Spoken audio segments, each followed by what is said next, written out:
What's up, guys? It's Lexpionage here, and today we have the first episode of Grade A Nonsense. This is a podcast that talks about YouTube culture, the things that are going on in the world, and just all that crazy shit. Today I have a special guest with me. Introduce yourself.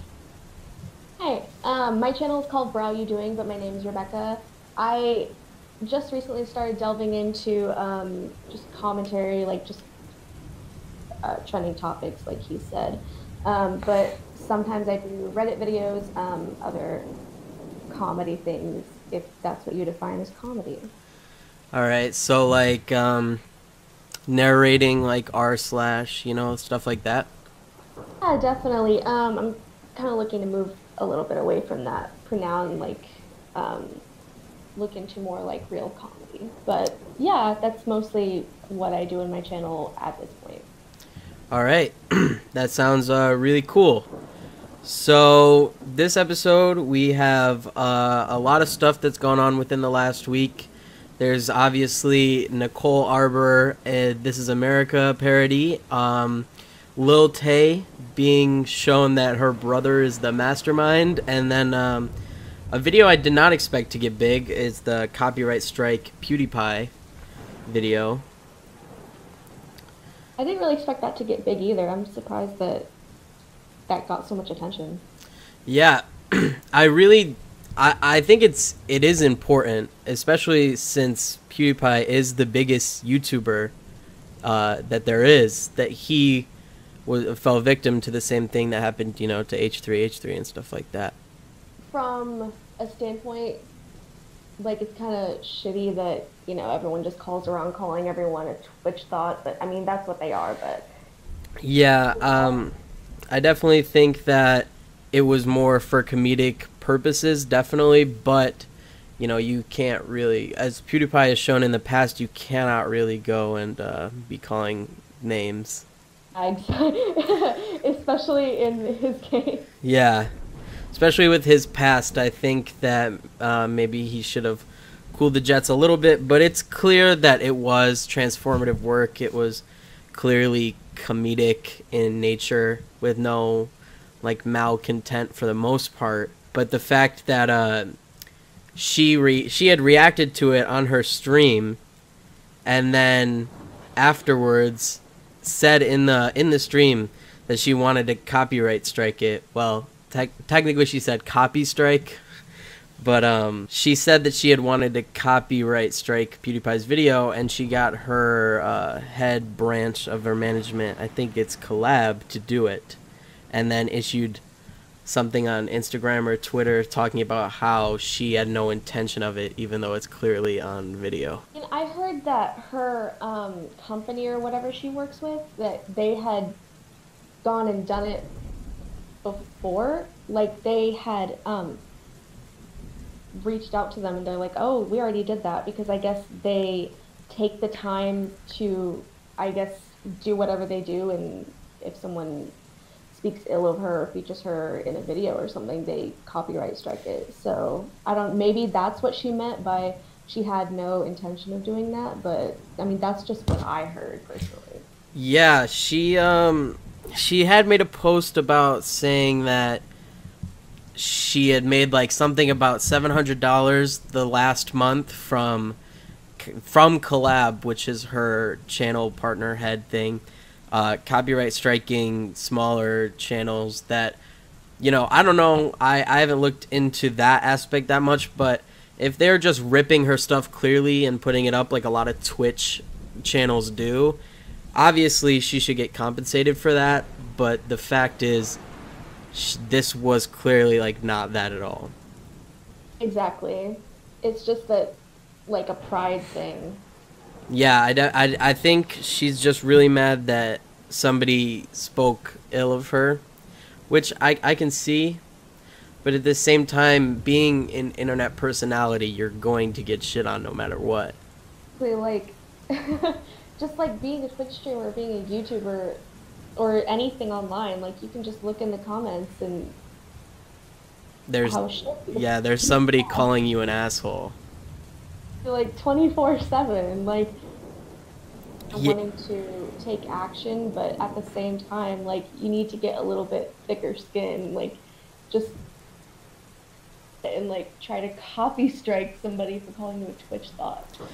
yeah, it's clear that she doesn't really know how to handle those situations. I don't know how long she's been streaming, but you like you said, the only thing you have to do is go and look in your comment section, and there's going to be somebody saying way worse stuff about you. Yeah, I don't understand why she had that reaction because I heard Quite's video that I watched yesterday, and she was talking about how she's been streaming for like a long time, like a couple years, like 8 hours a day. So I don't understand why she, maybe it's just because it's PewDiePie and he reaches such a large audience. Yeah, that's probably, I wouldn't disagree that that's a part of it. Clearly, a large portion of his audience are 14-year-olds that want to attack anybody that he sees as inferior. She just felt like she should take the initiative because like obviously it's PewDiePie and like there's money behind it. Like maybe she's not even that like mad about it. Yeah, I wouldn't be surprised because another person on our watch list for this week basically has done the same thing a couple times before. That being Nicole Arbour. Oh gosh. Now you have the expertise more than I do in this area. Your recent video about Nicole Arbour, was it like 40K? A little bit close to that. Yeah. All right, so run it down. What you think the main problem with This Is America women's edit is? And first of all, like I'm not going to get into the whole like political aspect of it. You can argue that she appropriated culture or whatever, but I'm not going to get into that. Yeah. But it's just like it's just so and coming from her, there's just have as much of a problem with it if it was just a regular person, like a regular girl, and her video just blew up. I mean, we would have a little bit of a problem, but it's Nicole Arbour and her history of it's just very contradictory in things that she sings about. Spoke not necessarily against, but her values just go against a lot of what she is singing or whatever she's doing. I don't know if you can call that music, but I wouldn't say that she appropriated it. I would say more just you can tell that it's just very low effort. It's kind of all over the place because the video itself isn't even that good. Yeah, I was going to point out, I had replied on Twitter, and I just said, all appropriation and offensiveness aside, the song is just, it's bad. Uh, it's really, really bad. I just hate the way she says America, like we're from the country. Yeah, like she's from good old Kentucky. Yeah, it's just makes sense. Is she's literally Canadian. Yeah, my biggest thing about it is just it sounds awful, and especially Childish Gambino has been one of my favorite artists for probably since freshman year of high school, and this is the biggest he's ever gotten. I mean, he's been big in the past, but this is the biggest he's ever gotten. And then to have someone like Nicole Arbour, who is known for just making stuff to piss people off so that she can get her name out there, come and do it. It's just it offends me personally, not even the fact that she took something that was talking about a serious issue among African Americans and each other and police, and then just kind of made a song talking about women's rights, which I do agree with what she said in the song. I don't think it's a bad message. It's just her wishy-washy attitude it always makes her seem like she's doing something that's like sleight of hand.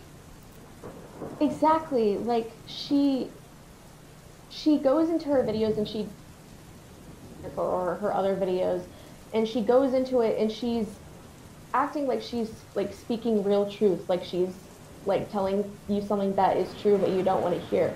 And then when someone confronts her about it, she's like, "It's satire." It's like that's not what satire is. Yeah, I just don't really know what's running through her mind most of the time. She even admitted on, I think it's The View, when Dear Fat People blew up, she even admitted that the entire video was made so that she could gain popularity, and nobody on the panel was really having it, and she kept trying to self-deprecate, and she's been doing this on Twitter. You can see the same pattern right after she dropped the This Is America video. She's clearly trying to put more attention on herself roasting herself than she is trying to deal with the problem of the video itself. Kind of her strategy for everything. I featured a little bit of that video in my follow-up video to Nicole, just about her apology about it. If you haven't seen that kind of little TMZ clip, it's just she thinks that people will forgive her or see her in a better light if she's like, hey, I can make fun of myself too. But it's like, you can't away and take away the message of something, or just make a video just to make people feel like themselves. You know, just because you talk shit about yourself doesn't mean that you still didn't talk ill of like a whole group of people. Yeah, I did see that follow-up video, so I did see the TMZ clip, and it seems like when she is confronted, like, in person, she buckles, like, she cracks. But online, she can, take off the likes and dislikes. She can disable the comments. She can do all these other things. But when somebody comes up to her in real life, she very clearly goes into, I can't handle this right now mode.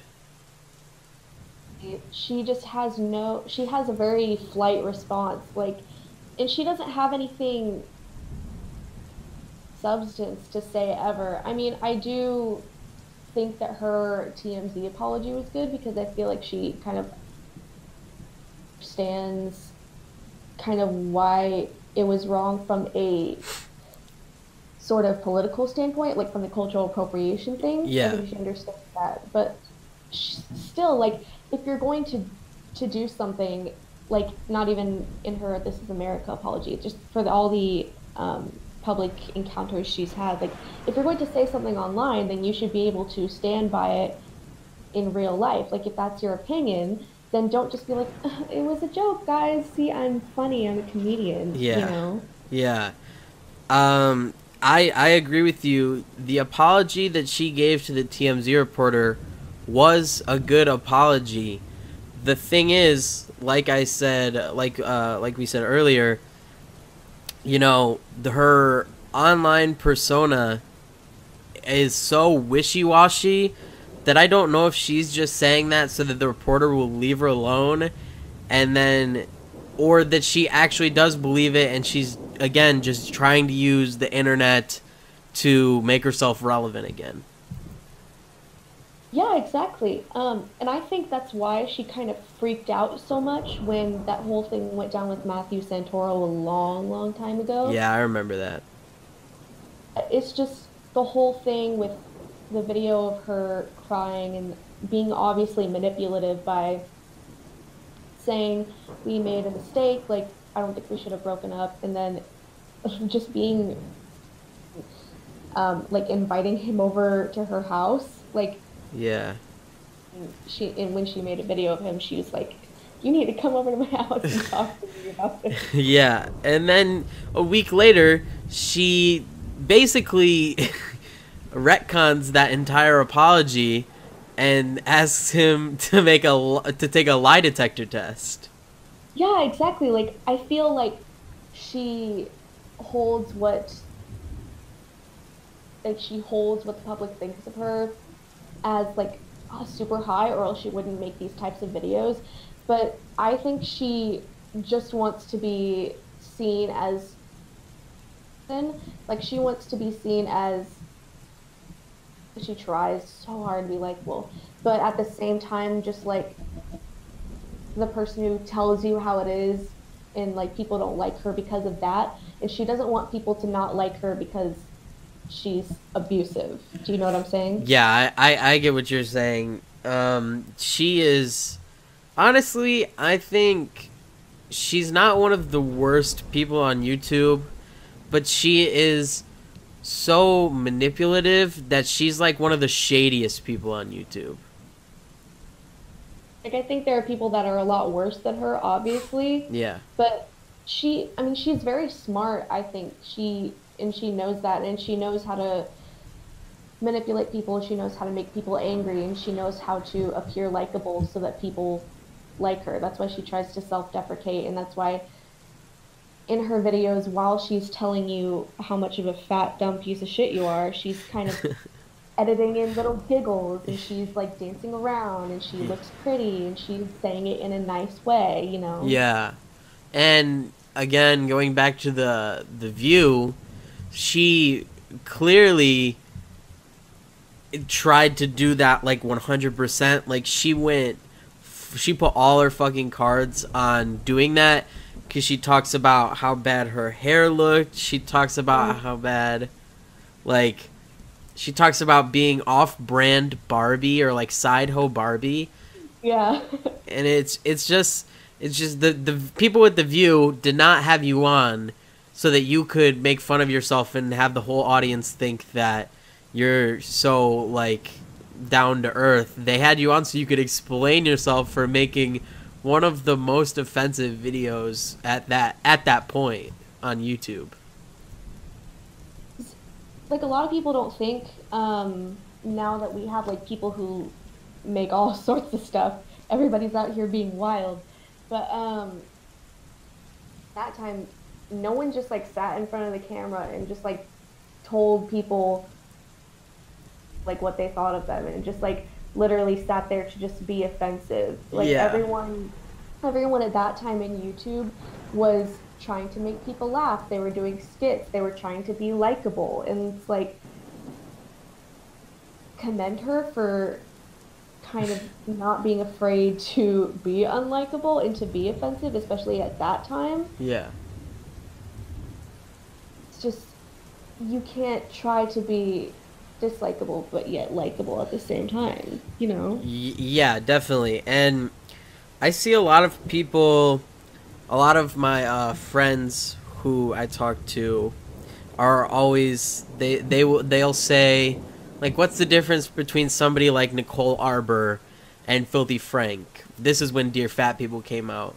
And to me, it's more of the blurred line of comedy. Like, you can tell by Filthy Frank, by his voice, by his actions, by his language, that he is clearly 100% being comedic when he tells somebody who watches anime to kill himself.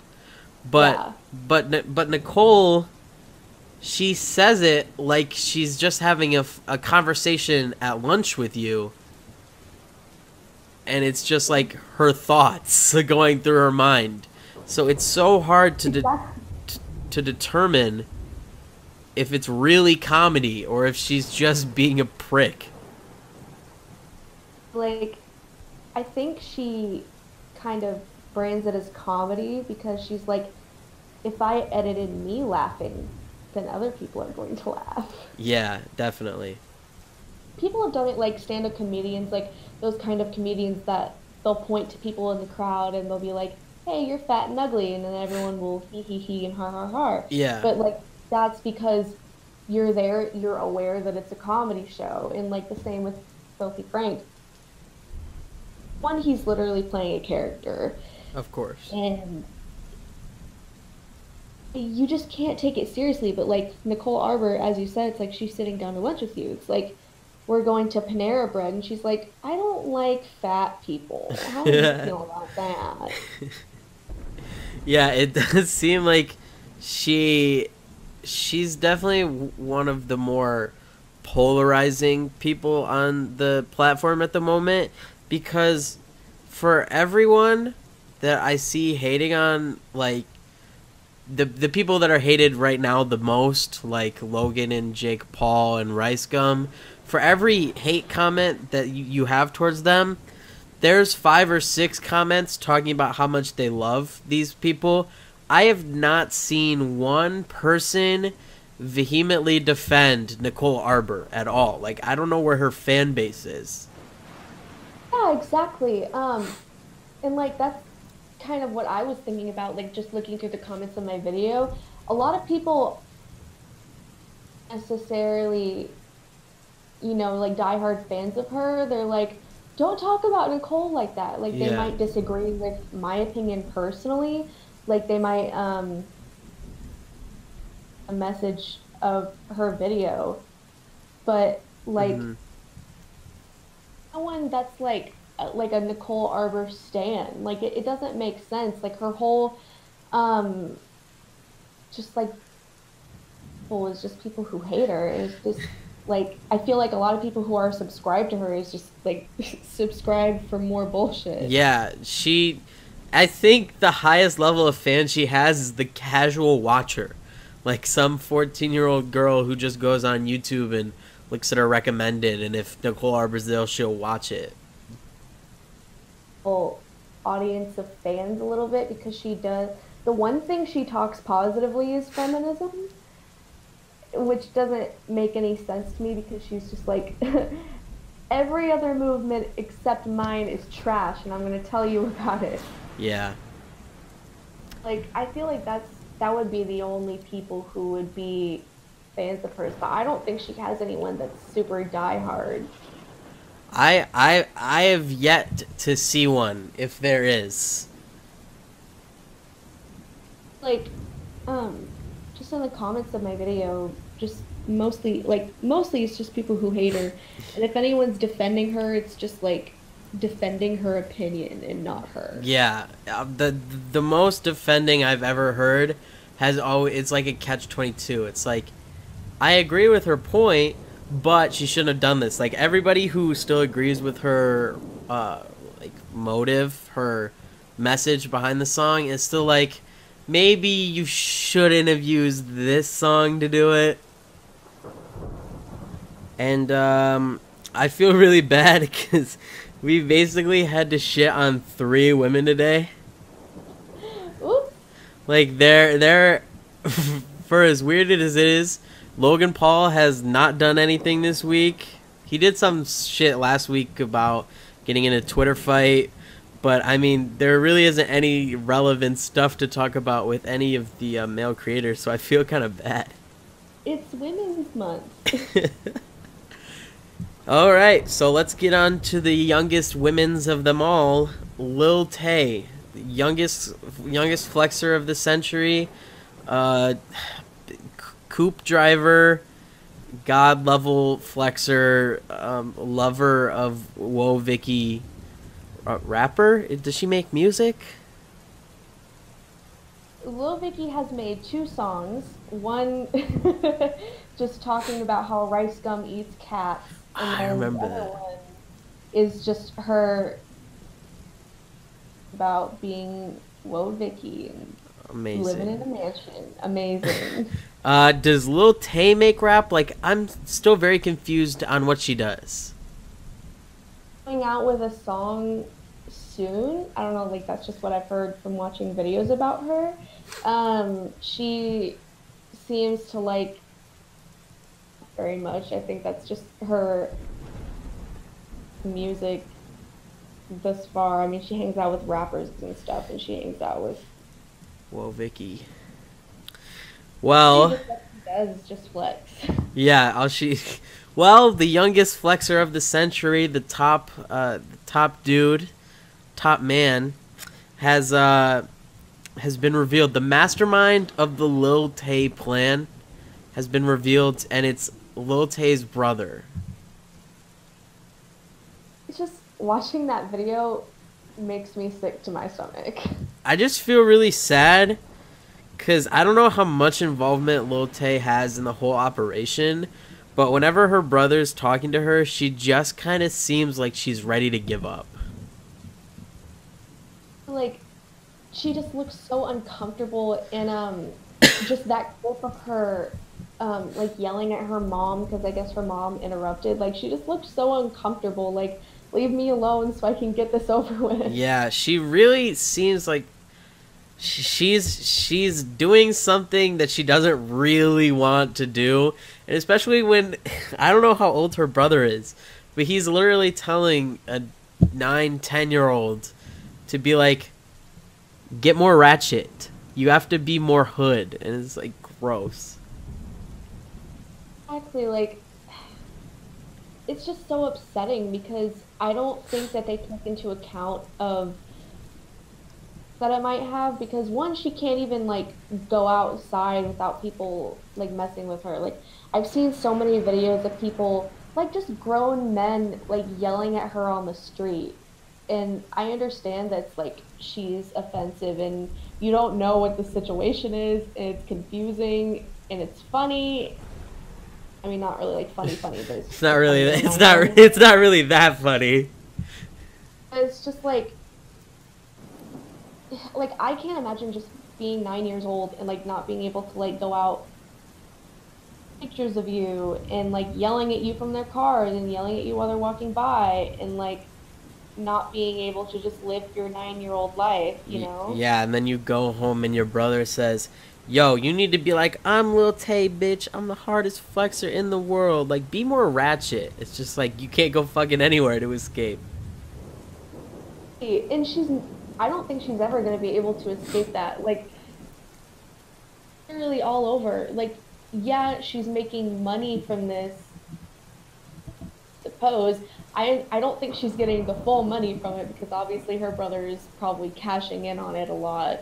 Yeah. What if she wants to start a career when she's older? Yeah, what if she wants to not be the hardest flexer of the century? Exactly. Like, what if she wants to start an honest living? Like literally no one is going to hire her. No, everybody's gonna look at her and be like, "You're that weird, annoying 9-year-old from 20 years ago." Exactly. And especially if she gets that the Gucci gang face tat at 10 million Oh, followers. that's actually parental abuse. Like that is, you can't have a 9-year-old get a tattoo on their face. Exactly. I mean, I don't think like that'll ever happen because I think that's taking it too far. But I think the whole situation is kind of like weird and a little just, it's not like abusive, but it's like borderline on the borderline, you know? Yeah, Like you're basically taking her childhood away. yeah, it's very off-putting. My dad yelled at me 3 times when I was growing up, and now I want to kill myself. What is this girl gonna want to do? Exactly. Like I'm legitimately afraid to be too loud when shaking my popcorn because my mom yelled at me about it one time. And How is she gonna feel in her adult life? her parents are saying like, if you don't get this Gucci Gang face tat, no food for years. You're gonna be grounded. I'm taking away your phone. But it's like they update her Instagram with her phone. Yeah, I honestly wouldn't even be surprised if her brother or her parents were running most of her social medias. I don't think that she's doing it on her own at all, like not even in just the coaching sense. I think it's literally all just her brother and everything. I mean, I even heard I don't know if that's true. I don't know if it's just a rumor or not, but her mom is apparently a realtor, and I guess she got in trouble because Lil Tay was filming in the houses that she sells. I don't know if that's true, Hmm. but yeah. That sounds like something that's stupid enough that it probably is, but we'll say that that's alleged until I do some background work. Yeah, exactly. I mean, I, even though it's alleged, I wouldn't really put it past them. Just, because obviously the mom is okay with it because she's walking in and interrupting it. Yeah, clearly the parents don't really give a flying fuck. Is like like as a person who's not a parent, I don't get to police how other people parent their children, but Yeah. that's it's not okay. Like I understand it's a way to make money, like the internet is very profitable. Yeah. If you wanted to put your kids out there on the internet and make money off of them, just start a family vlog. Yeah, or just make them yodel in Walmart. And then they'll fucking sing at Coachella and have Justin Bieber in the crowd. I love him though. I love his Twitter. He's so pure. He's another one kind of like Lil Tay that makes me sad.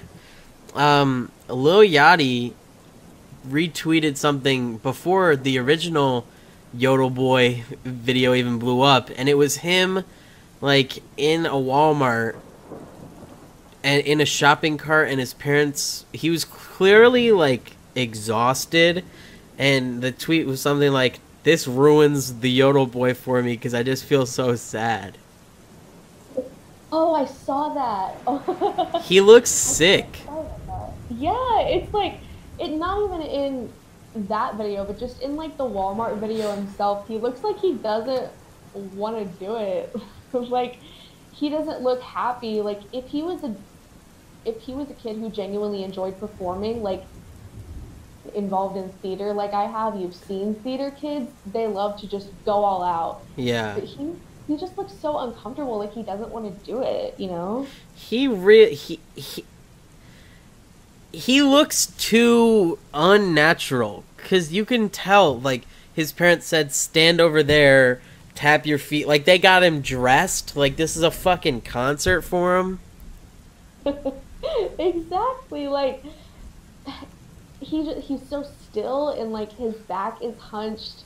Like, he just wants to be as small as possible. Yeah. Like, he doesn't want to be here in front of all these Walmart moms.